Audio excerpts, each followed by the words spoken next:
আমি হলাম সত্যেন্দ্রনাথ, সত্যেন্দ্রনাথ মিত্র। লোকমুখে আমি সত্য নামেই পরিচিত। আর এই হলো আমার স্ত্রী রেবা, রেবা মিত্র। বরাবরই গান করতে একটু বেশিই ভালোবাসে।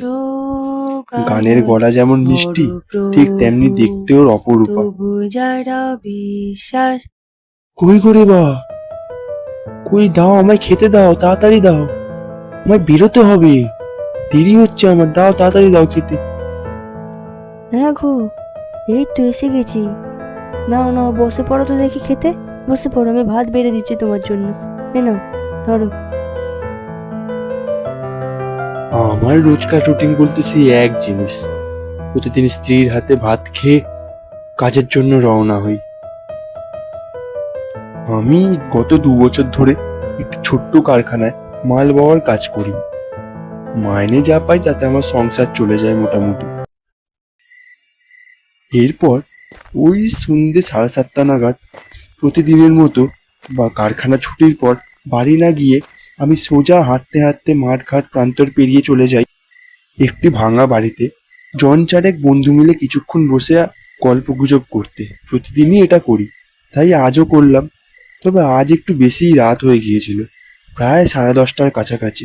তাই আর বেশিক্ষণ না বসে আমি উঠেও দাঁড়িয়ে পড়ি এবং ওদেরকে বলতে থাকি, আজ অনেক রাত হয়ে গিয়েছে বুঝলি, আজ আসি, কাল দেখা হবে। তোরা থাক, গল্পগুজব কর, কাল আবার দেখা হচ্ছে। হ্যাঁ, ঠিকই বলেছিস। আজ সত্যি অনেকটা রাত হয়ে গিয়েছে। চল, আমি আর তুই চৌরাস্তা পর্যন্ত একসাথে যাই, তারপর ওখান থেকে চলে যাব। আমিও উঠি, চল। এই বলে আমি আর সমরেশ একসাথে চৌরাস্তা পর্যন্ত গল্প করতে করতে হাঁটতে শুরু করি এবং ওরা বাকি দুজন ওখানেই বসে থাকে। কি রে, শুনেছি তো তুই নাকি ওই রেল লাইনের পথ ধরে নাকি বাড়ি যাস। তা আজ অনেক রাত হয়েছে, ওই পথ ধরে বাড়ি যাস না। শুনেছি রাতে নাকি ওই পথটা একদমই ভালো নয়। আরে থাম তো তুই, চুপ কর। এখনো তুই এসবে বিশ্বাস করিস এই যুগে দাঁড়িয়েও? আমি প্রতিদিন রাতে ওই রেল লাইনের পথ ধরেই বাড়ি যাই, কোনোদিন কিচ্ছু হয় না। ছাড়। তোকে আমি ভালো কথা বললাম, তুই বিশ্বাস করলি না। ঠিক আছে, চৌরাস্তা তো এসেই গেল। দাঁড়া, তোকে একটা কথা বলি, তোর জেনে রাখা খুব দরকার। শোন, শুনেছি ওই রেল লাইনের পথটা নাকি একদমই ভালো নয়। যাওয়ার সময় যদি তুই কোনো শব্দ পিছন থেকে শুনতে পাস, তবে ফিরে কিন্তু তাকাস না। শুনেছি যে ফিরে তাকায় সে আর কোনোদিনও বেঁচে বাড়ি ফেরে না। এরপর সমরেশ আমায় ভুলভাল বুঝিয়ে যার ওর ওর মতন বাড়ি চলে যায়। আমিও আর বেশি কথা না বাড়িয়ে ওখানে বেশি দাঁড়িয়ে না থেকে আমিও আমার বাড়ির দিকে হাঁটতে শুরু করি।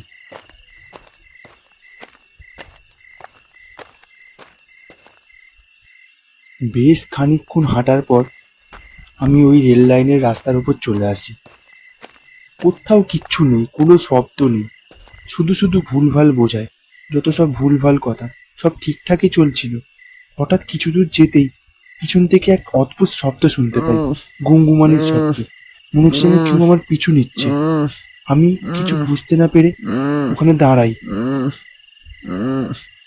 কিছুক্ষণ দাঁড়াতেই সে শব্দটা উধাও হয়ে যায়। কোথাও আর কিচ্ছু দেখতে পাই না, কোনো শব্দ পর্যন্ত শুনতে পাই না। হঠাৎ আমার মনে পড়ে যায় সমরেশের বলা সেই কথাটা। ব্যাস, আর কোনো দিকে না তাকিয়ে আমি আমার বাড়ির দিকে ছুটতে শুরু করি। ঠিক সেই সময় সে শব্দ আমার পিছু নিতে থাকে। মনে হচ্ছে যেন আমার পিছন পিছন কেউ আসছে, কেউ আমায় ধাওয়া করছে। সে শব্দ আরো তীব্র স্বরে শুনতে পাই আমি। এমনভাবে এমনভাবে বেশ কিছুক্ষণ ছোটার পর একসময় এসে আমি বাড়ি পৌঁছাই। বাড়ি পৌঁছে ঘরে ঢুকতেই আমি জ্ঞান হারিয়ে মাটিতে লুটিয়ে পড়ি। ব্যাস ব্যাস, তারপর আমার আর কিচ্ছু মনে নেই আমার সাথে আর কি হয়েছে। পরের দিন সকালে যখন জ্ঞান ফেরে আমার, তখন দেখি পাশে আমার স্ত্রী ডাক্তারবাবুর সাথে কথা বলছে।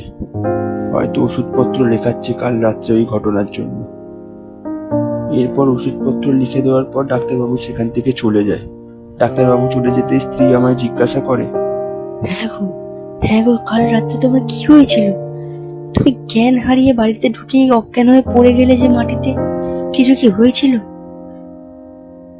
এরপর আমি আমার স্ত্রীকে কাল রাতে সমস্ত ঘটনা খুলে বলি এবং খুলে বলার পর আমি নিজে সিদ্ধান্ত নিই, এরপর যত যাই হয়ে যাক না কেন, যত রাতই হয়ে যাক না কেন, ওই পথ ধরে আমি আর কোনোদিন বাড়ি ফিরবো না।